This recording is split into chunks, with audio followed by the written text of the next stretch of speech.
생명은요, 능력이 있습니다. 생명, 살아있다라는 것은요, 분명한 변화의 역사를 가져옵니다. 죽은 것은 결코 할 수 없는 일들이 살아있는 것으로 나타나고 드러날 수 있다라는 것을 우리는 기억해야 합니다. 기독교는 생명의 종교입니다.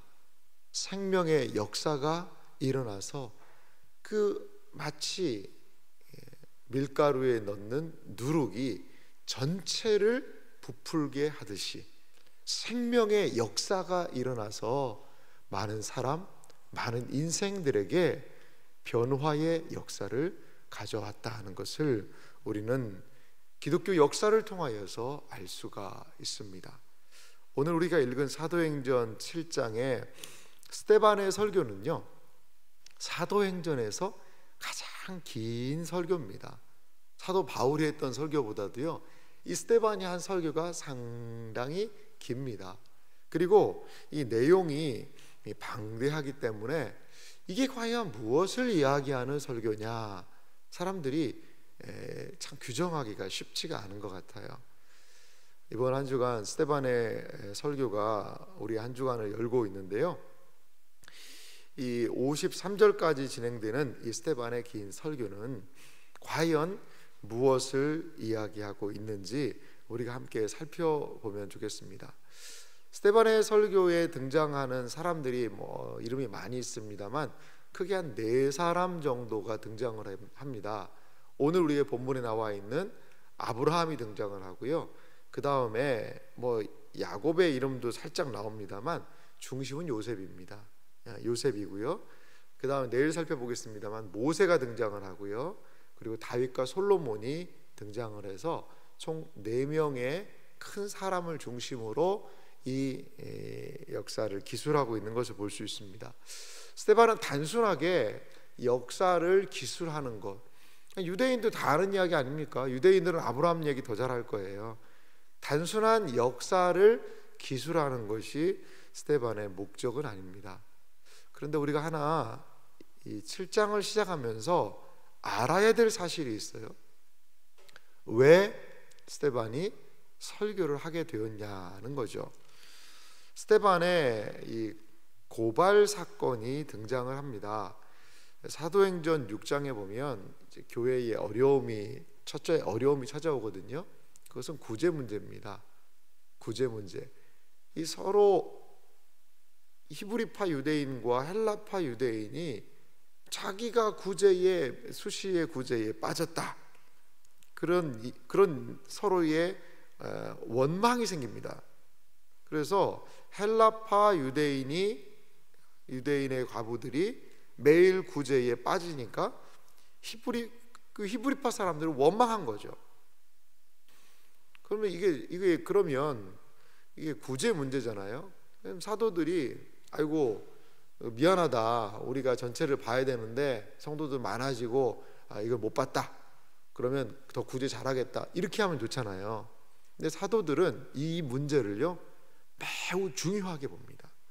왜 그러느냐, 이제 교회가 은혜가 떨어지면 나타나는 증세가 있는데요, 이제 자아들이 표출되는 거죠.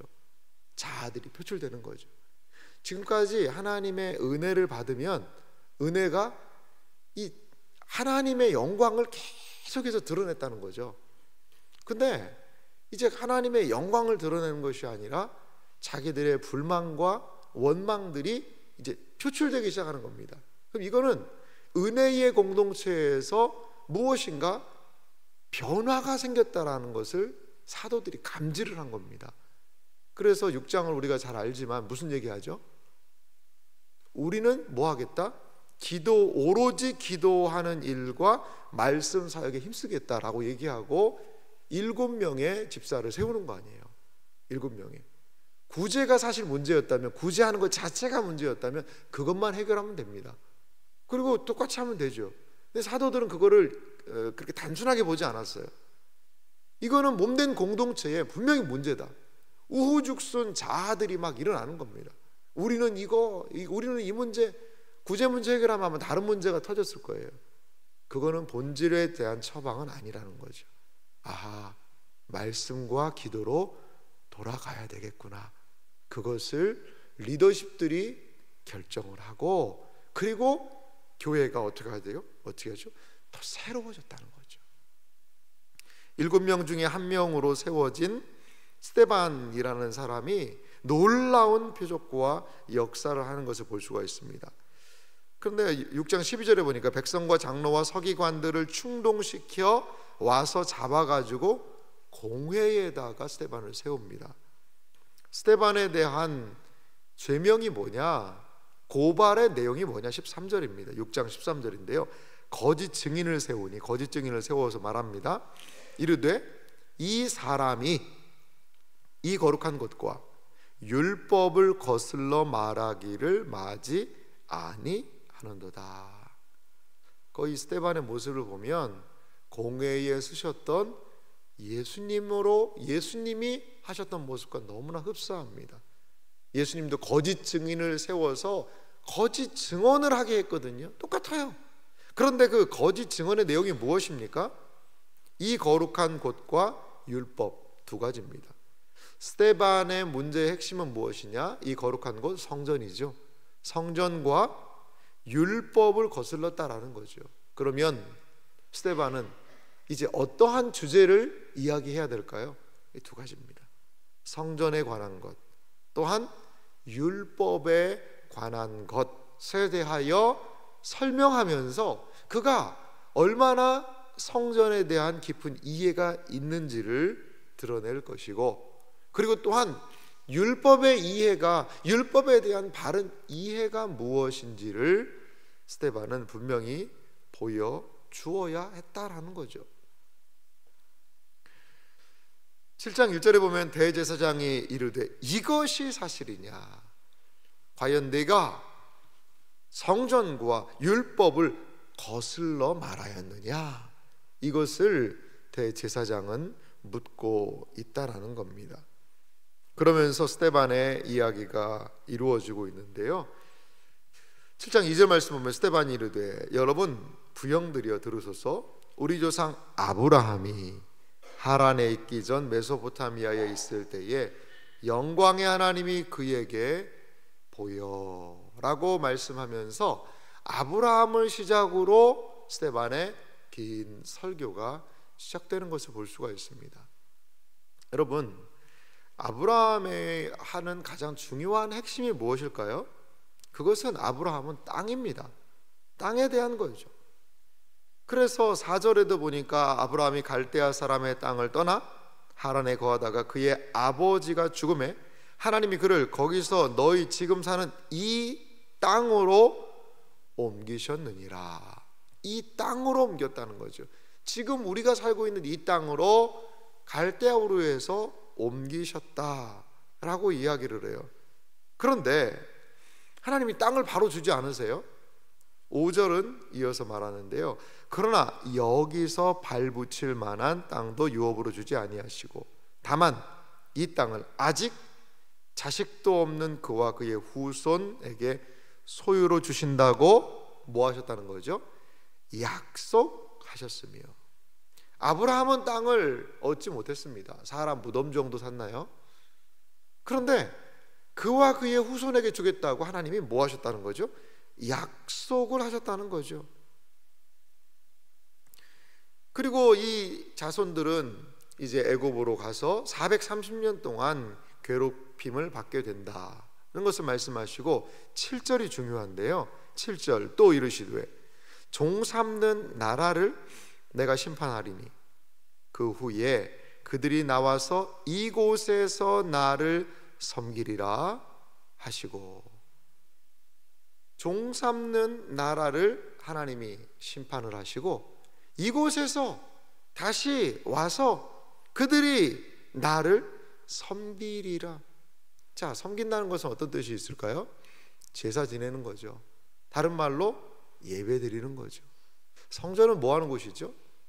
하나님을 만나는 곳, 예배 드리는 곳이라는 거죠. 지금 스데반이 하고 싶은 이야기가 약속의 땅에 빗대어서 성전의 중요한 기능을 이야기합니다. 그것은 무엇이죠? 하나님을 만나는 거죠. 성전은 하나님을 만나야 진정한 의미가 있다라는 거죠. 약속의 땅도 마찬가지입니다. 여러분, 가나안 땅이 중요한 이유가 무엇입니까? 약속의 땅 가나안 땅이 중요한 이유가 무엇일까요? 우리는 땅을 좋아합니다. 그래서 가나안 땅, 가나안 복지, 젖과 꿀이 흐르는 땅, 거기에 들어가야지. 그 약속의 땅을 유업으로 받아야지. 늘 받는 것만 생각을 합니다. 그래서 나도 그 땅을 좀 가졌으면 좋겠다. 근데 왜 그 땅을 들어가야 되죠? 그 땅이 의미 있는 이유가 뭐죠? 그 땅은 바로 하나님을 섬기는 땅. 그 땅은 하나님을 만나는 땅.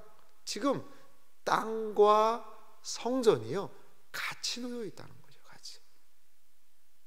사랑하는 성도 여러분, 우리는 주님의 몸된 교회에 모여서 예배드립니다.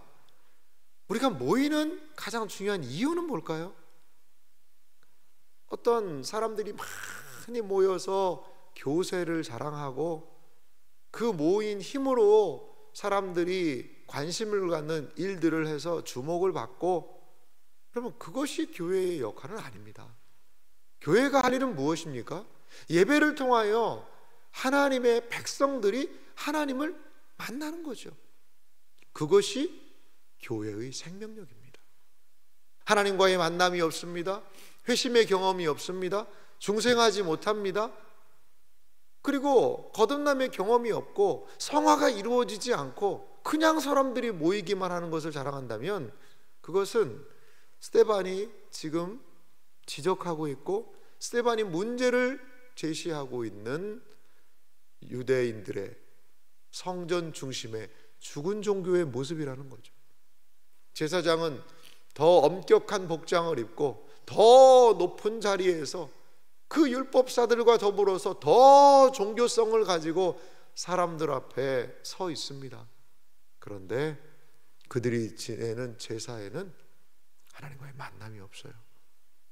그러면 그 성전에서 드리는 제사가, 예배가 무슨 소용이 있냐는 것이죠. 사랑하는 성도 여러분, 예배를 통하여서 하나님과의 만남이 있습니까?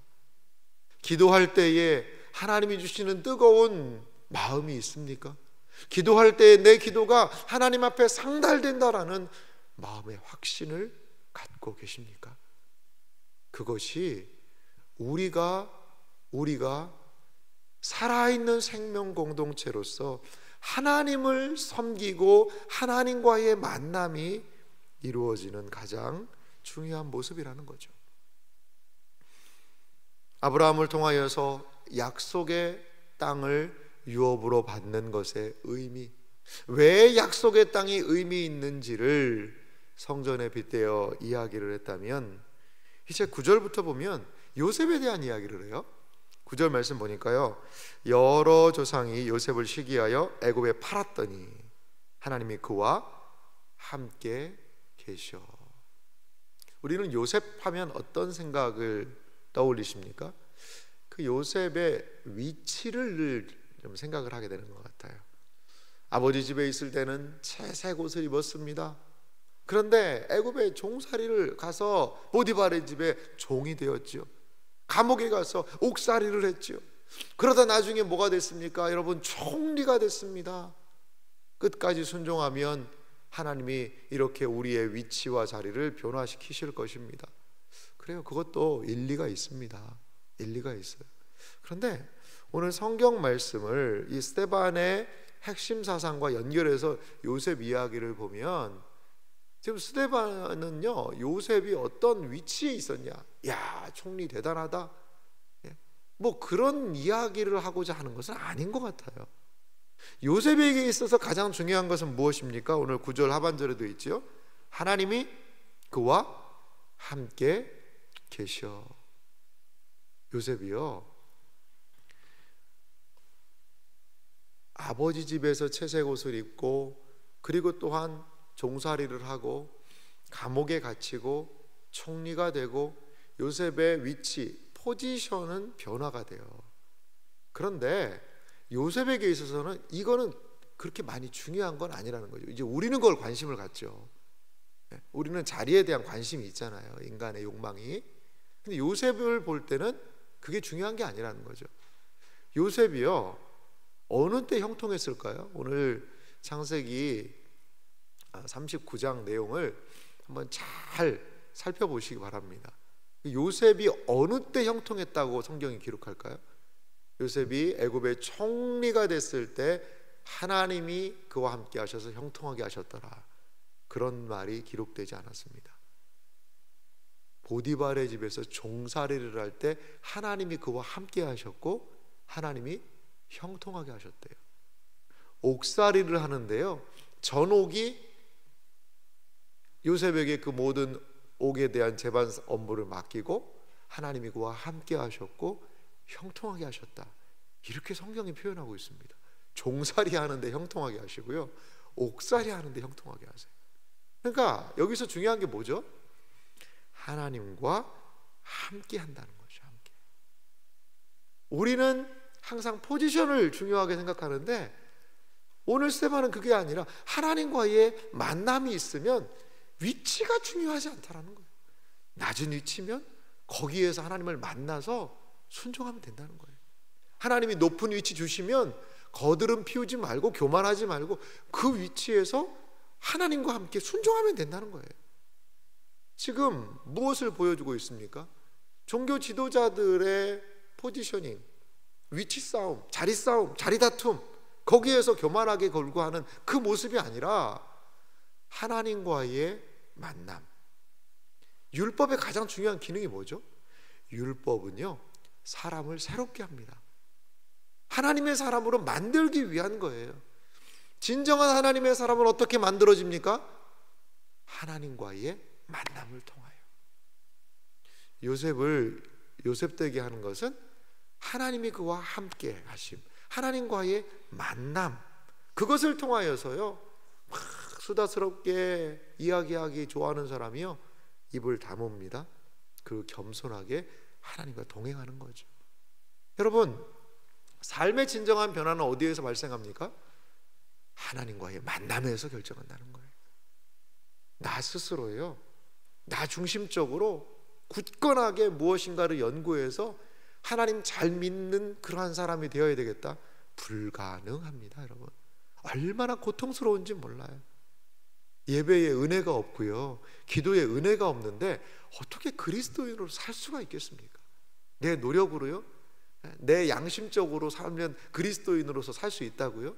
아니요. 그런 종교를 성경은 이야기하지 않아요.